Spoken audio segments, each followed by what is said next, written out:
Out here with Rich Keller today. We saved this one for you. This is what went into the can. In broadcasting, this is what's called an evergreen. What that means is there's nothing timely in this piece. We're talking about things that could happen in October or March or in the middle of winter or even in the summer.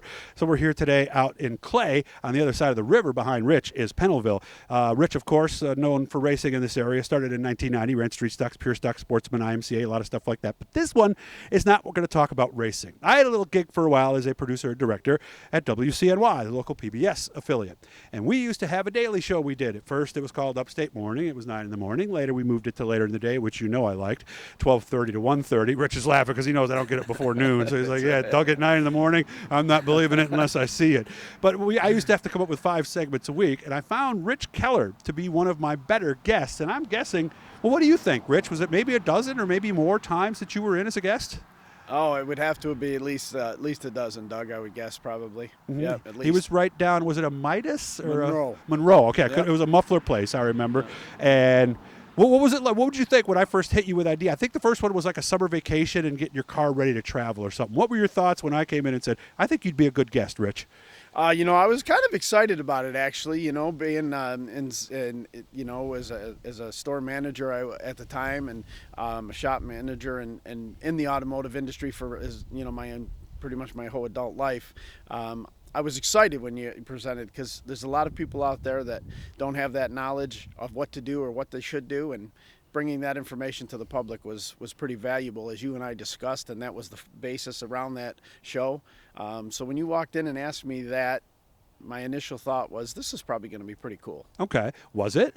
The first time? It was phenomenal. You were nervous? You have a little, who's kidding who? When you're in front of all the cameras and you're going out to the live TV and all that stuff, you have that little butterfly, if you will. Mm-hmm. But I think you had suggested to me right off the bat, prior to the cameras coming on,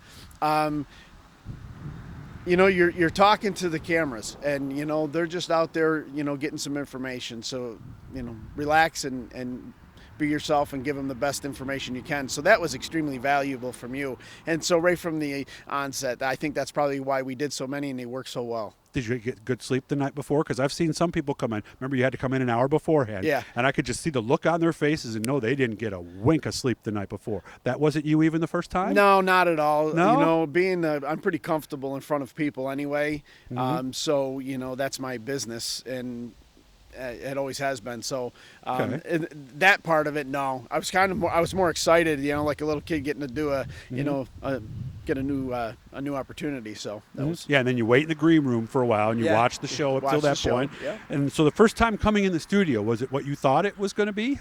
It's pretty neat, actually, seeing all the work that everybody puts in. I mean, so much goes on behind the scenes that people just don't have any clue about as far as production and what you all do.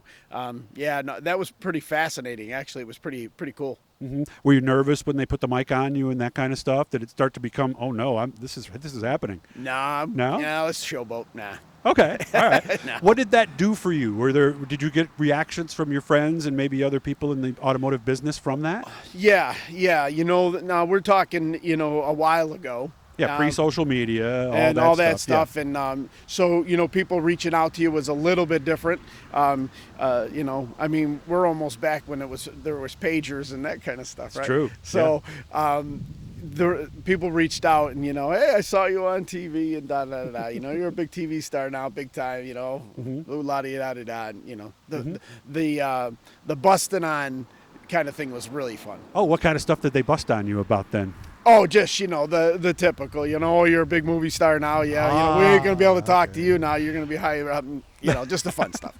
But that is kind of its own unique deal when it happens to you. And I played right? it up. I played it. So. Oh, really? So you sure. let them believe it was, Yeah. Of course it's a big deal. Autographs at 7. Oh, okay. And we'll let you have a free one, but we'll charge that's right. maybe later at that point. Yeah, because then we got to a point where it was like, gee, maybe we should bring you in for the winter, maybe teach some winter driving. And then it was, getting your lawnmower. I think we even did some things like that where get your lawnmower running after it's been sitting and stuff like that. Yeah, right? we covered a big variety of services for the do-it-yourselfer, Mm-hmm. People can take their automobiles even today to the repair shop, But and there's a lot of folks that need to know that hands-on. You know? And that's what we kind of hit. We hit, how can you take care of these little things so you don't have a big problem down the road? Of course, every now and then somebody would call with that, a serious problem with the car, and how did you know what to tell them without, well, the guy on TV said. Yeah. Well, we, it was always open-ended. It was never a cut and dry answer as to this is exactly what the problem is. Based on the information you're giving me, sounds like, and this is what you probably should do. Those kind of things generalizes so you're not pinpointing, because there's nothing, that you're not looking at the car. You don't know. There's not a crystal ball in the automotive industry by no means. I think I might have even said to you at some point, this is almost like medical advice on the radio. Your own doctor is still who you want to see, exactly, but this is just here's step 1 and 2 of the generics. Try that. This is what you can check. If it's beyond that, then it needs to see the professional. And that's how we hit. Did the higher ups at Monroe ever say anything to you? Maybe along the way they might have complimented me on. So they weren't mad. Oh, no, okay. Not at all. Plug Monroe more. Because you knew it was public television, you couldn't. Right. Because we told you you can't wear and your it wasn't shirt, about, you and I made that abundantly clear right off the bat. It wasn't about promoting where I worked or what my business or anything like that. It was merely to help the community and the people that didn't have quite as much knowledge on their car, and maybe it could give them a couple ideas. And that's what we really focused on. And that, I think, is why it was so successful. Yeah, because for a local PBS affiliate, a lot of the stuff was the opera in theater and the kind of stuff that you automatically think of with PBS. Right. But I always said, heck, Tellock, we're selling this stuff to people just like Rich and everybody else. We're not giving them anything. So I really looked at that show as a way to give back to the part of the PBS audience that I didn't think was being well served at the time, let's say. Exactly, yep. Did it come across that way? It did. It came across as a.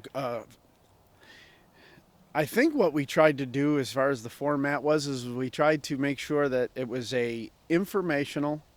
It was an informational program that supplied to the folks every day that could use it. And I thought it was extremely successful. I really did. I had fun. I had a lot of fun. I think I even brought your brother in a couple times for some insurance things, if I'm not mistaken, right? I think I brought Rob in a couple times. Didn't get Dane in. Maybe we'll have to do that at some point later. We'll get him on this channel here. That's right. Rich, thanks for having me out today. I wish you all the best. Remember, Rich is your local Mac Tools guy. So where's your territory, from where to where? Oh, I have a big one. It goes from Clay, a little bit south into Syracuse, all the way west to Savannah. Okay. We do the Auburn area. We do the Weedsport, and we do. How far east? Just Clay. Okay. Into the tip of Syracuse. We go a little bit north to Fulton. Okay. And then it's entirely west. So we have a very large area. So if you're not getting what you need, get a hold of this guy. That's he keeps up, and it's a tough business. You got to keep up on all this stuff. There's new stuff coming out all the time. So it can help you make a little bit more money if you're a mechanic. Hit the blue E, subscribe, share, like, support if you can. Rich, good to see you. Let's make sure we do something fun this off season, okay? Yes, let's do it, Doug. Thanks.